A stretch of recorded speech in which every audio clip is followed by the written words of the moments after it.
শরীফে আর আবু বকর তো মায়ের ঘরে তামিল করতে মানুষেরা তো তুলে নিয়ে গেছে।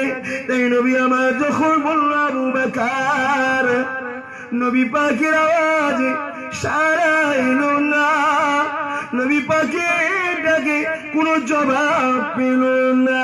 আমার রাসূলুল্লাহ কাঁদে, ও রব্বি আল্লাহ, আমার আবু বকরকে আপনি তুলে নেবেন না।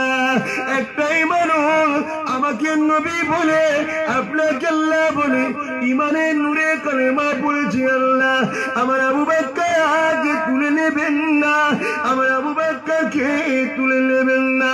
আল্লাহ নবী দোয়া কবুল হতে দেরি হয় না, সঙ্গে সঙ্গে মায়ের কোলেতে আবু বকর হুঁশটা ফিরে গেল। আবু বকর চোখ খুলে দেখে আমি আমার মায়ের কোলে রয়েছি। এখানে নবী বলেছিল আবু বকর জবান থেকে, ওইখানে চোখ খুলে আবু বকর কি বলেছিল, ইয়া উম্মি কাইফা হালুন নবী, আমার আম্মা